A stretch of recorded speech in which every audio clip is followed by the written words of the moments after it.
First item on the agenda is the approval of the agenda. Are there any questions, any changes that need to be made to the agenda before it is approved? All right, is there any objection to the approval of the agenda? All right, without objection, the agenda is approved. Moving on, we move on to the consent agenda. Claims vouchers totaling $1,406,265.41. And payroll summary and authorization for February of 2024. Are there any questions, any discussion? All right, hearing none, we'll move on to a vote. All those in favor of approving the consent agenda, say aye. Aye. All those opposed? All right, the consent agenda is passed. Approval of meeting minutes, February 20th and 27th. Are there any questions, amendments, suggestions, comments? All right, hearing none, the chair will entertain a motion for the approval of minutes. Second. Mark Lawrence made the motion, seconded by Commissioner Fernerhoff. All those in favor? Aye. Aye. All those opposed? All right, the meeting minutes are approved. Moving right along to public comment. Is there anyone that would like to make a public comment tonight?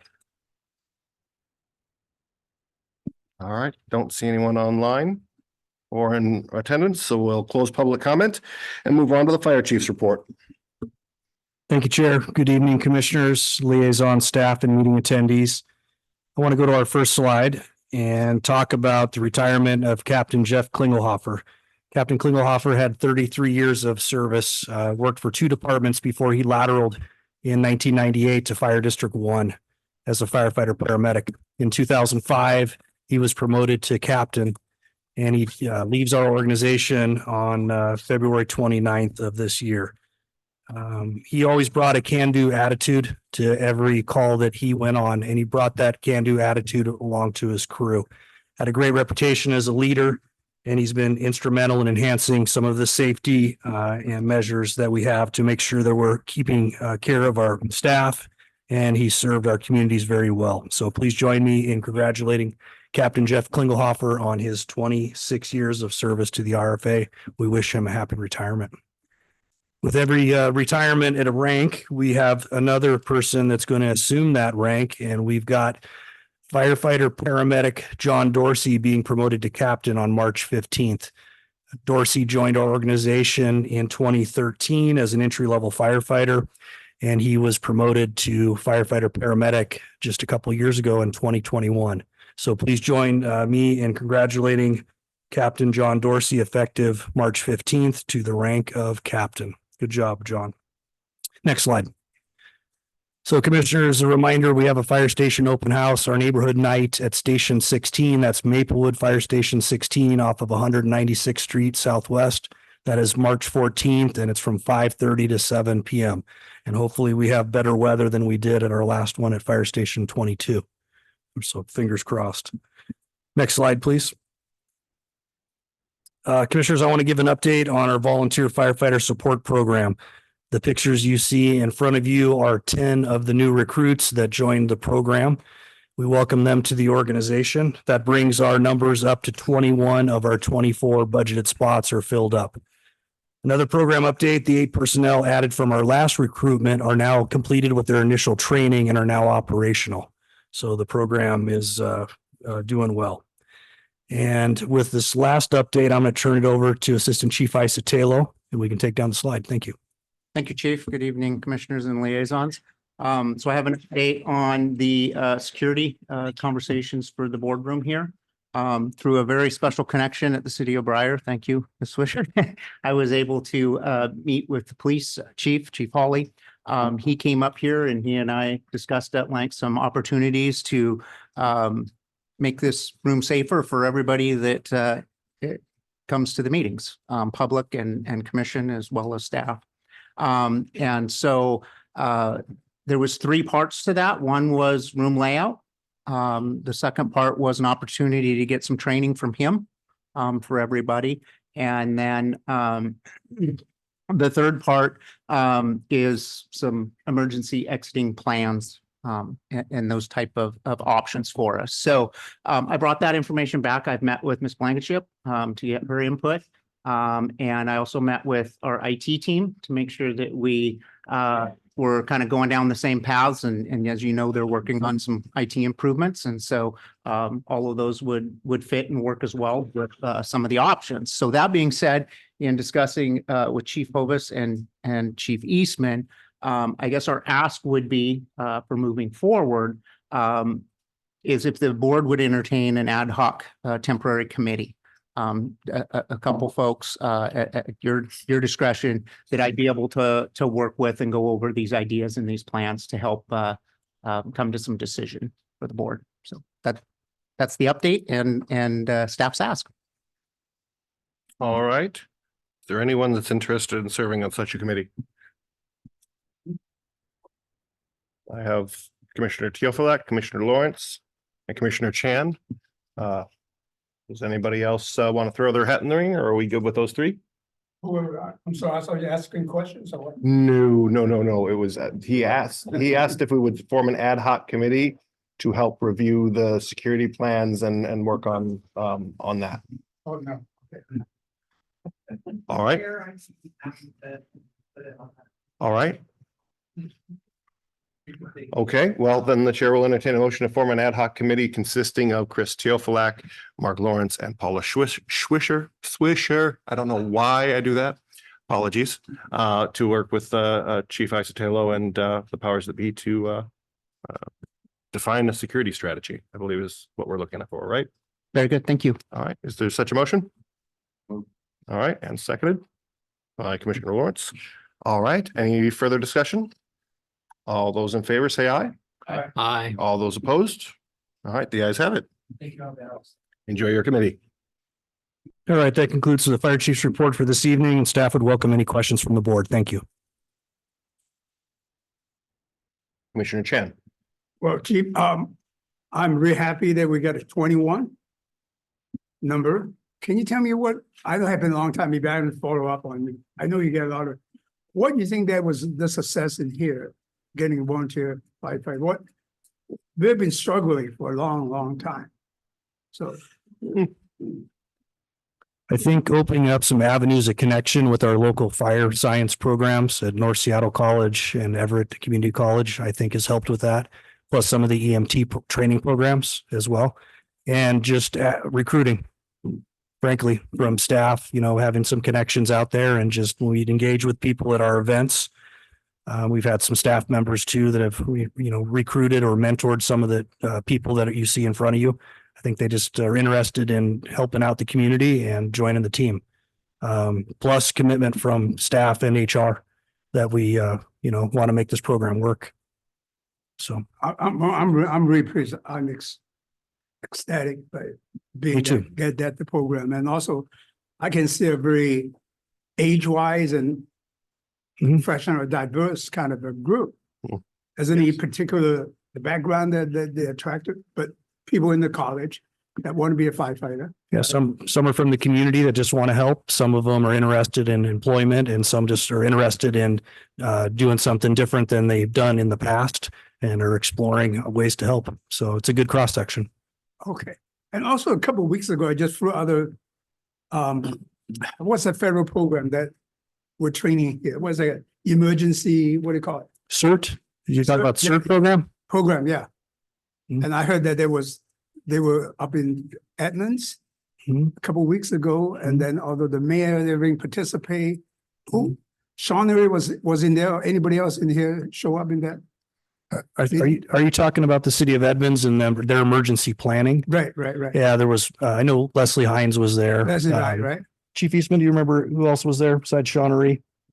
Not at that event, but there's multiple of us that are involved in that process to make sure the city of Edmond has the right players from RFA to accomplish what they want to accomplish. So it's multiple people, but Leslie and Sean Marie, and I think Laurel were there the last one, and there's more meetings to come. And Jason and Sean have people from their group that are part of it. I think, well, to me, that I heard really good remarks from that group, from the mayor, from other people. And also it is, I remember back in when we Cascade Rising, right? We're trying to tell people, hey, form your own group, emergency, don't, really citizen helping citizen. Mhm. I really come totally encouraging, we can expand the program that will, prepare. Emergency readiness is a key thing to many cities, right? It used to be they have, I don't know, they don't require, I don't know, do they still require that, their own planning and stuff like that? Or They do their own planning or the county does it for them. Right, county. One or the other. Right. Yes. So I think we being the regional fire authority now, I think that is a good relationship and I just appreciate you guys doing that. Thank you for your comments. Appreciate it. All right, any further questions? All right, thank you very much. Thank you. Moving on, we go to the legal report with our attorney, Richard Davis. Good evening, commissioners. The one issue that I wanted to mention tonight was a quick update on tax increment financing. I've spoken about this issue before, and I have noticed that the proposed legislation that was promoted by the WFCA this year has received approval from both houses. It now goes to the governor for signature. The law changed a little bit over the time from when it was introduced to now. Originally had, just to go back in time, tax increment financing, just to bring you up to speed, is the ability of a city, a town, port district to create an area which is up to $200 million in assessed value that allows that area to be invested in by the city, town, or other agency that's entitled to do this in order to spur private development. So public money can be invested in the area, and then the idea would be that it brings in investors to put their own investment into the area. That's all well and good, but the problem is the way it works is that any increases in the assessed value from the date that the increment area is formed go to the tax on that increase in assessed value goes to the sponsoring agency.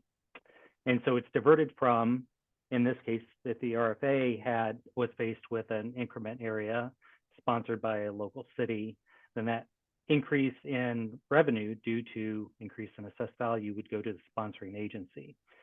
The new legislation at least mitigates that to some extent, because previously it said that the city or town only had to enter into a mitigation agreement if it impacted 20% of the assessed value of the fire department. Now, if the fire department has an approved capital facilities plan that shows that there will be an increase in the level of service required due to the improvements that are going to be made in that increment area, then the city must enter into negotiations for a mitigation agreement to deal with the increase in service. If the parties can't reach an agreement, then there's a dispute resolution provision. It's a little bit unique, which is an arbitration panel consisting of 3 arbitrators, one selected by each of the parties, and a third one selected by the 2, or if the 2 can't agree, then the local court can provide the name of a third arbitrator. So the good news is that if you have a capital facilities plan that's adopted, it shows an impact to the service level as a result of the development in that area. Now you have a right to enter into a mitigation agreement. So that's assuming the governor passes this law or signs the law, and I anticipate that to happen. I don't think it received any negative votes in either house of the legislature. There's a few other minor amendments to that law, including increased notice to affected jurisdictions like fire departments, but that's the big one. And so that's all I have for tonight. If there's any questions about tax increment financing or this new legislation, be happy to answer any. Is there any questions? Do we know, have you reviewed our current capital facilities plan to see if we have the required provisions to be able to pull the trigger if one of these things happened in the RFA? I have not, no. Okay. I guess that's something for the capital facilities plan or committee to take a look at and report back to us so that we know that we're covered. Is that all right with you guys? All right. Thank you very much, Attorney Rich Davis. We'll move on to committee updates. Capital Facilities.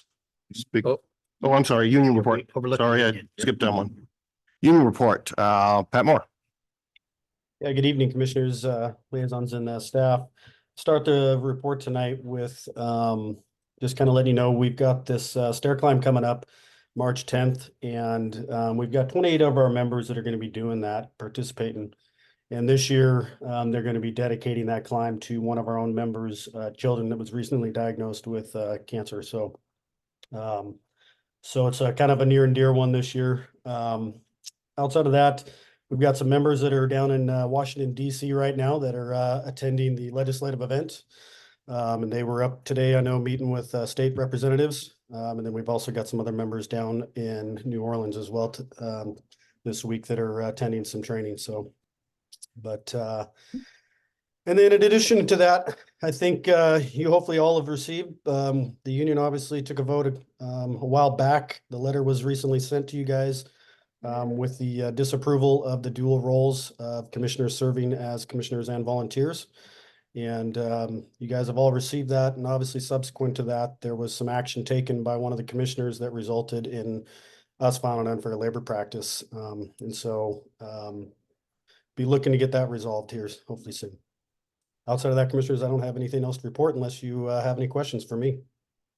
Are there any questions? Commissioner Kenny. Yes, President Moore, the ULP issue will probably be resolved. If I had to guess, it'll be resolved in a different forum, not here. But your letter request from Local 1828 could be resolved here. How soon are you expecting a response on the letter issue? Commissioner Kenny, I would say, I mean, if within a couple weeks, a month, whatever, it'd be great to hear something back on that if we could. Okay, that sounds good. I'm hopeful for that. Thank you. Yeah, thank you for the question. Any other questions? All right, moving forward. Back to committee updates with the Capital Facilities Committee. Is there any report? We Rob? haven't met, but staff will be sending out something to meet in the next couple of weeks with the council. Okay.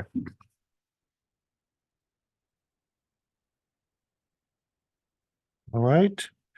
Finance and Human Resources. We're gonna meet next week, and the member will get the agenda.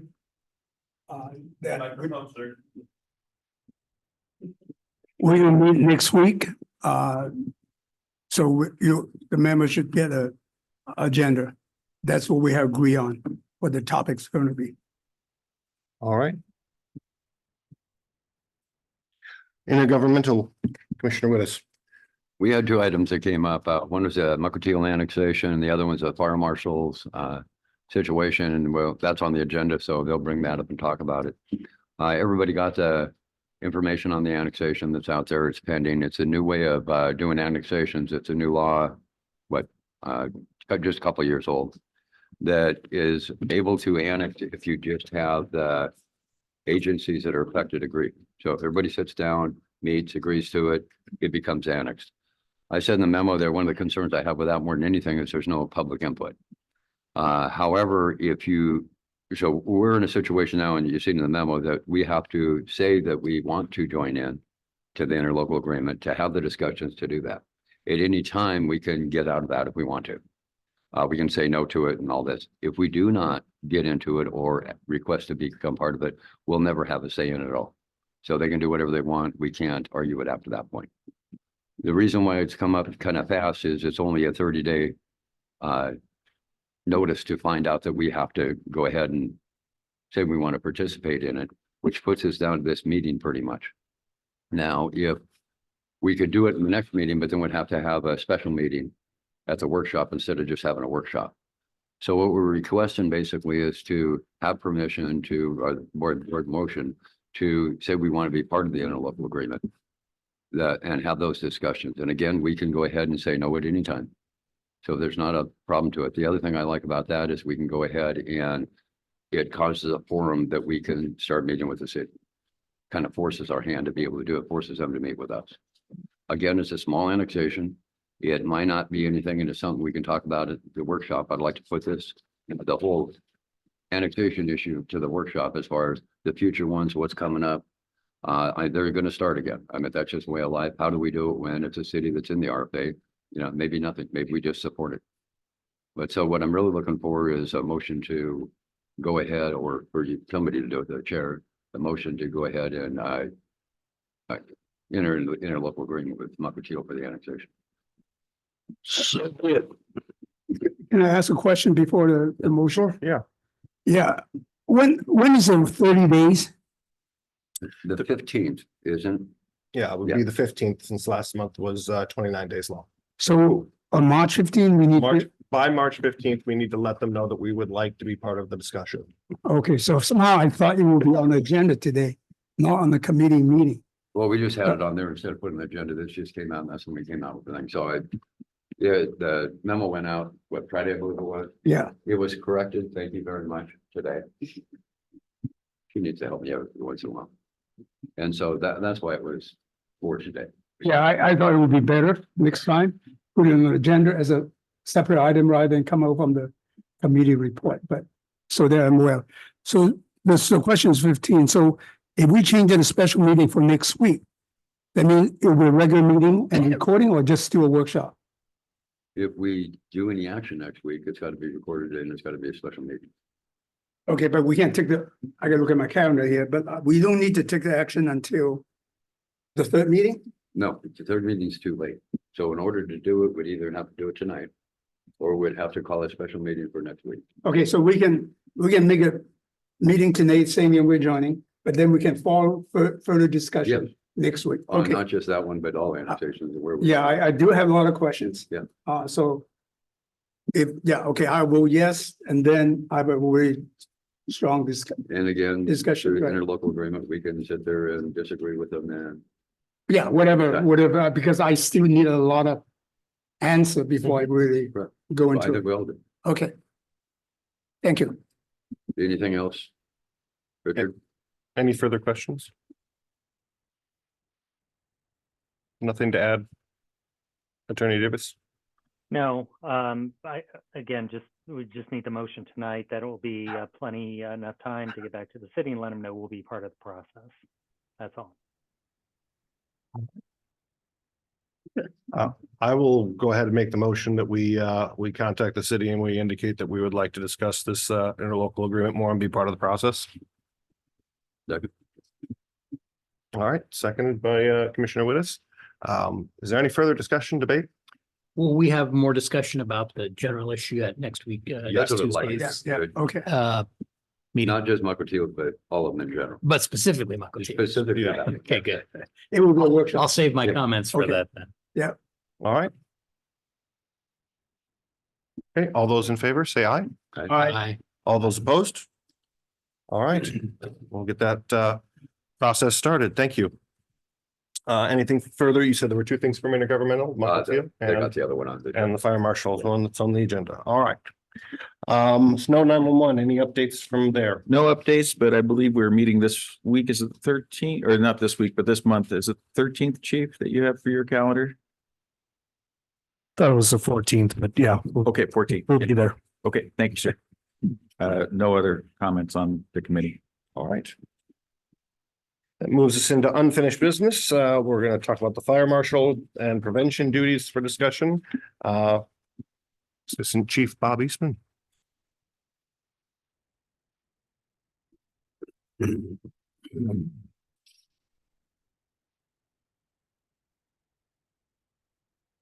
This is a continuation of the conversation we've been having about fire marshal and fire code official. I think we started the conversation back in December.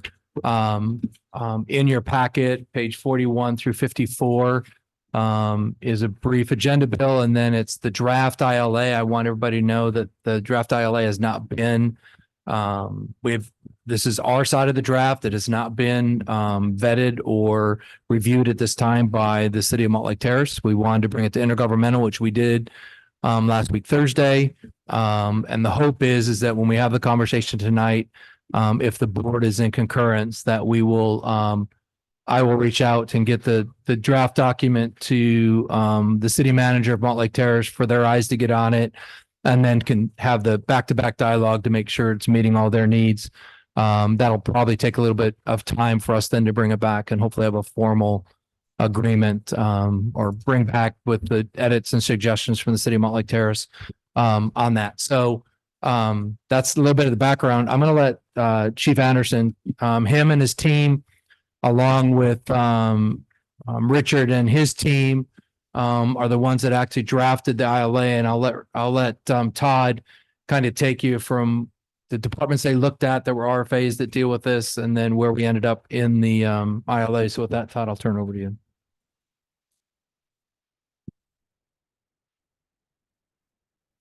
All right, good evening, commissioners. So the ILA that you'll be reviewing is a draft that we went through the other regional fire authorities and did some research to see what they were doing and see if we could find something that matched what we could do for Montlake Terrace and hopefully for the other cities down the road that would give us a little bit of ownership in fire prevention and kind of eliminate the risk of losing fire prevention within the cities.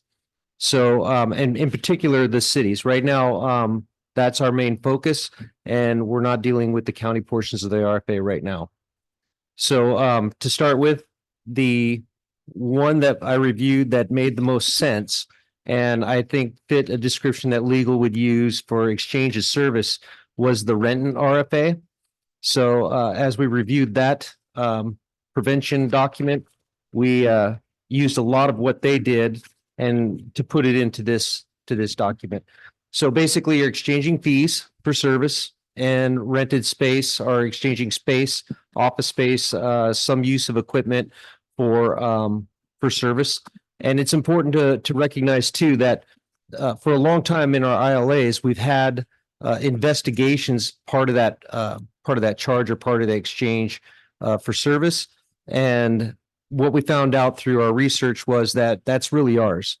So cause and determination and investigations in the city portion of the RFA is the responsibility of South County Fire. And an estimated cost of that could be equivalent to about $680,000. So as you're going through this, stepping through the process, just remember that some of the revenue that we lose from the ILAs, about $680,000 of it was really ours to begin with. That we need to take care of. So I guess what I would like to do is open it up for some questions and see what I can do for you as far as what you might be thinking on the ILA. Chief Anderson, so can you kind of run through for me what are the differences from before to this one? Can you highlight the main differences? Yeah, the main difference is that we're not receiving any money from the city, any monetary amount in the form of like cash, for better lack of words. So we're exchanging services. We'll collect fees, all the fire prevention fees, which we never did before from the city, and that'll offset the cost. I can't promise that would actually be 100% of the service cost, but that does offset. And we're also pulling out the fire investigation piece as it is our own. So we don't need an ILA for it. We do address it in the ILA, but it's ours.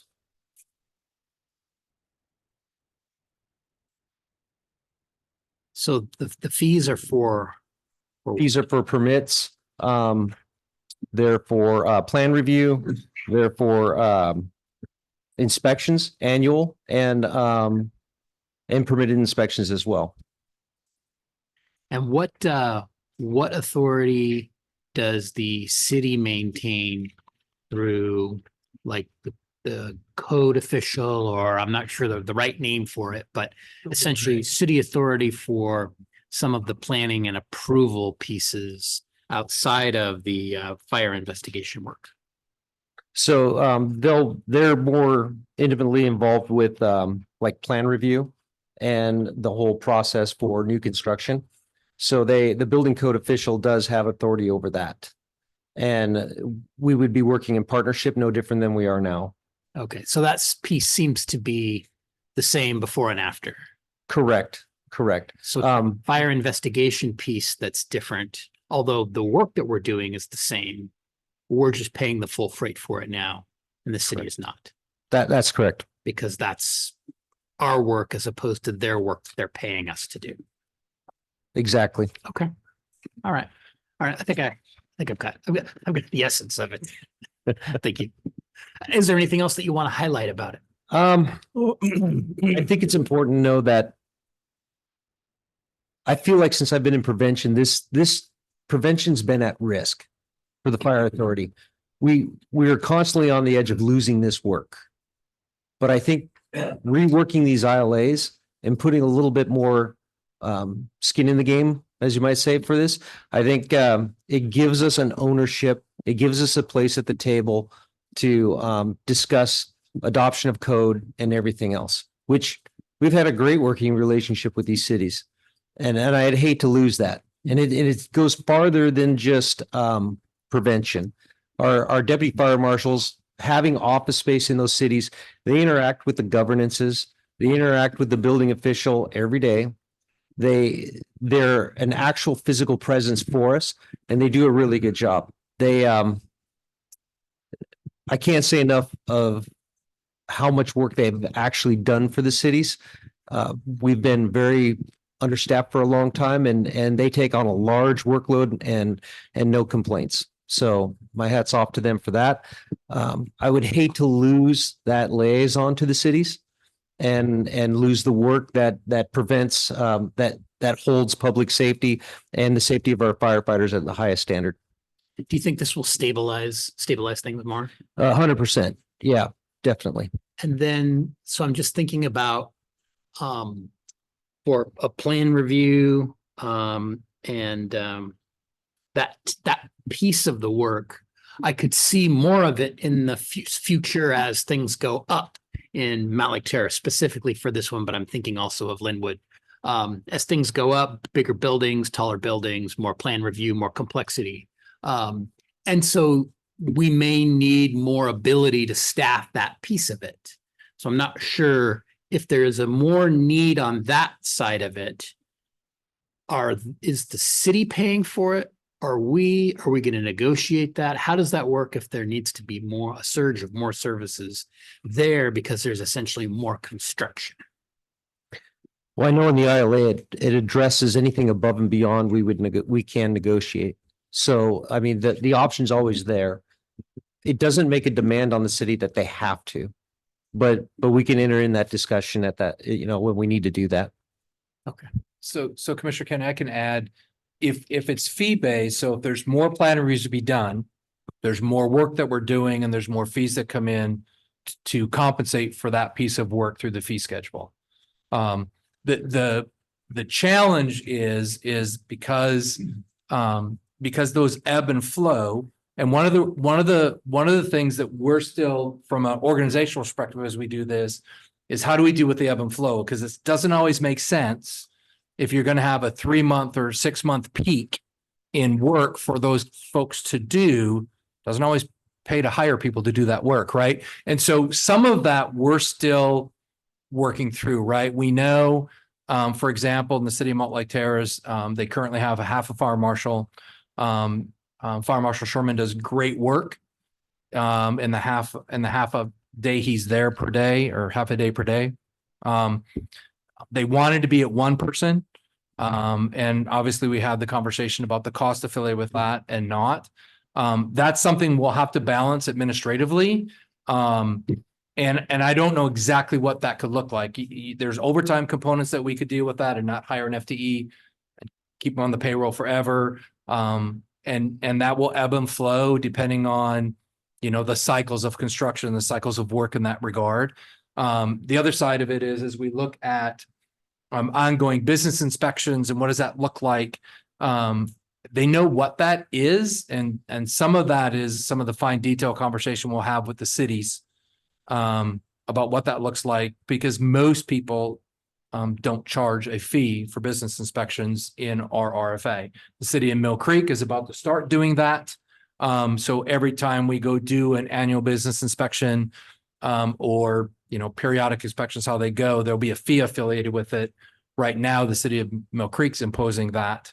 But the rest of our cities, they don't do that yet. So some of that is part of the conversation we're going to need to have with the cities to start going down that path, to have the appropriate fees in place for the fee schedule to, reimburse a portion of the work we're doing. If that helps. Some of it is, administrative is going to have to keep their eye on the ball and watch this because, we're not getting full cost recovery like our current does, at the end of the day. I hope that adds some clarification to your question.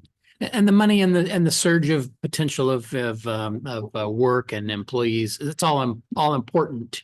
That's the devil in the details. The higher level look is that we keep our foot in the door, or the door is all the way open for us to maintain essentially oversight of this, to make sure that public safety is taken care of in the plan side of things, because that's the gift that keeps on giving. Once it's built in a safe manner, it's good for the life of the building, or hopefully for the life of the building. We're talking decades, and that's what really can improve the built environment of South County over the long term. So I think it's a worthwhile investment on our side, on South County Fire's behalf, to do that and maintain and make sure that we're heavily involved in the process. So thank you. So the trade-off is we get more control over what Commissioner Kenny was just talking about, planning. It costs more. Because we have to pay the guys we have doing it gonna cost more than their guys. Is that pretty much it? There definitely is a revenue impact to it. Is it worth, it's worth the extra costs. So we have that control as outlined by Commissioner Kenny.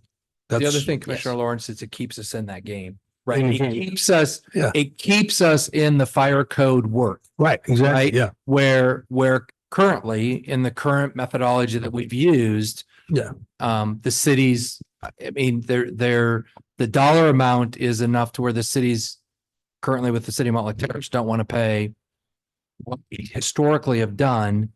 And so what we've done is come back, and there is a benefit to the RFA be at the table to have influence on the fire code official component, i.e. plan reviews. And then not only that, to be on the site to make sure that they're actually building the stuff the way we need them built. And there's another set of eyes for firefighter safety, public safety, and all that. So I think that's what you're. Yeah, no, exactly. So the sticky and the wicket here is the county, because are we going toward control over that planning aspect and get our kind of standards that we want and the cities want versus the county? Well, right now, our main focus has been on the cities. Yeah. Preliminary discussions with legal. That's kind of the jurisdiction still of the county fire marshals. So going forward, after we're done with the cities, I would love to entertain with approval to go into discussions with the county to see what we can do to partner and get that more inclusive to South County Fire. Thank you.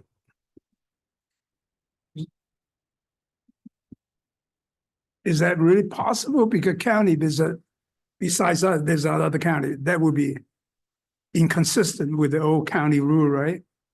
Anything's possible with South County Fire. Okay, okay. I like the comments there. Because, I mean, before Commissioner Kenny and I have a struggle with the county, trying to get them to. I do find though that you enter into a good dialogue with your partners and their solutions there, for sure. I think they would welcome those discussions as well. Okay. I like that. Thank you. Any other questions?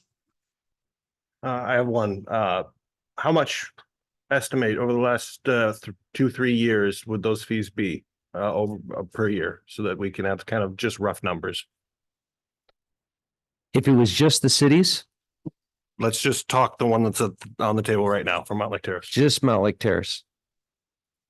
I couldn't give you an accurate answer just on Mountlake Terrace.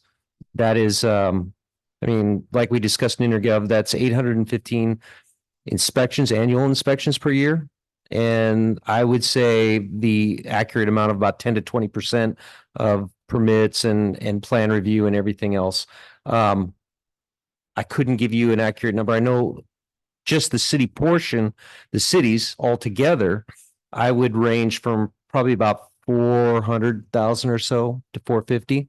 So these fees and charges that we would be collecting from the city would be around $400,000? Not just from Mount Lake Terrace, for a combination of the cities that we serve. Just Mount Lake Terrace as an example. Since I- we're throwing around numbers and I want them to be lining up properly. I would really want to do some research on that to be more accurate and give you more accurate answer on that. Any further questions? All right.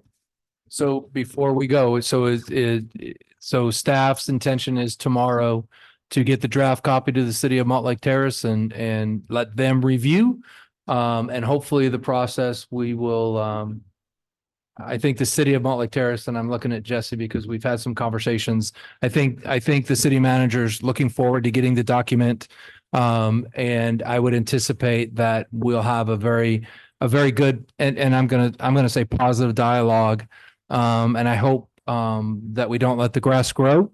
And hopefully be coming back. I'm not going to promise by the last meeting of the month, but I sure hope we're bringing you a solid update the first meeting in April. And hopefully shortly thereafter, taking action on a document that we both look at as win-win. So thank you for letting us move this forward, and staff appreciates it. Thanks. Well, I am a little bit concerned about us setting any sort of expectations with the city by showing them a draft when we don't even have the numbers that we need to determine what the impact of the organization is in proposing this to the city as is. I didn't realize that by just discussing this, we were authorizing, moving forward on it. So I can't speak to the inspection fees, but as far as permitting goes, it's really going to be year by year. And a lot of that is driven by interest rates, right? So if you get a year where you have significant Terrace Station, the 3 buildings that have gone up there, then you're going to pull in a lot of fees. The more development, the more fees that come in. If nothing's happening, then you aren't going to get much. So it may not be as clean as what you're looking for, but I'm sure that what's a lot or a little? That's what I'm trying to get my head wrapped around. it's a question for our community economic development director. I wouldn't have that number. It's not in my department. I would definitely want those numbers to understand, because we're saying we're going to collect fees, but in our conversations in intergovernmental, it was at least my impression that those would not be significant and would not be near enough to cover the service that we're now taking on. I think that's correct. It's not going to be equal to what we're taking on. Well, I know that, but I think going forward, if we're doing it right for the citizens of the RFA who have an expectation that we do this work, we're probably going to have to look at it differently and look at the revenue streams and see what we can do. All right.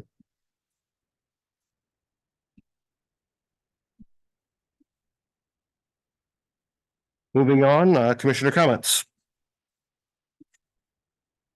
Commissioner Chan. Yeah, I just want to know, back in January, I told you guys there's a group from Taiwan.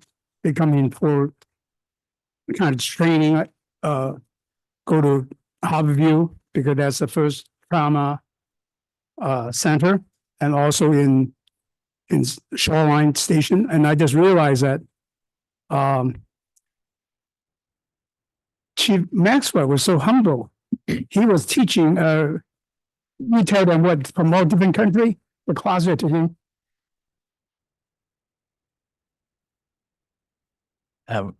Yeah, we now, the Seattle Hazard Resuscitation Academy, people come from all over the world. And I'm now on faculty there. And so a lot of it's just from the success from here. So I'm just really representing us. That's all I'm doing. Well, that's fair. Well, I'm just like the thing. No, the reason I'm got involved because you realize I'm the only Asians Chinese Heritage Commission around, so they want me to go there and help them to do some translations or something like that. Just hope the board have no problem. I think that's a really good, get involved international. So if I see you, you just next way, you don't pretend you don't know me. So that'll be fine. All right. Thank you, sir. Any further comments? All right, then we will move into executive session. The first pursuant to RCW 4230-140, section 4A and B, collective bargaining, and the second to review the performance of a public employee pursuant to RCW 42.30.110, section 1, section G. For an initial time period of, let's go with a half hour. The actual. That's me. I don't know. Potential action to follow. Thank you, Penny. The meeting has been extended by 30 minutes.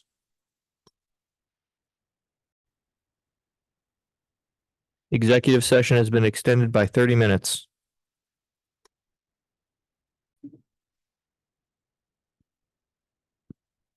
All right, calling the meeting back to order. If you take your seats. I believe there's a motion to come to the floor. I don't know how long they're going to be. We've got a quorum, so we can proceed. Well, it's kind of a significant issue. If the commissioners are here, why don't we just give them a minute to come in? Morning, Brett. You want me? See if Commissioner Wittes is out there. Thank you.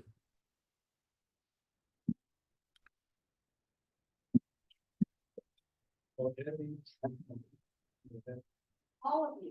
Well.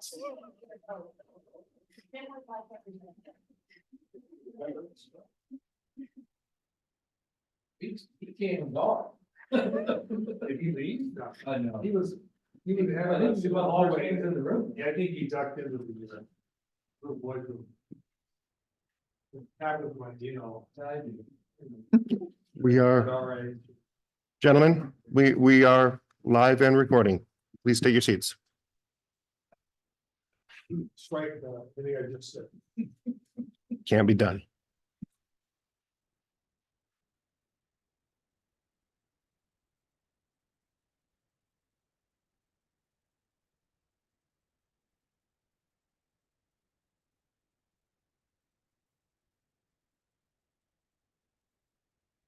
All right.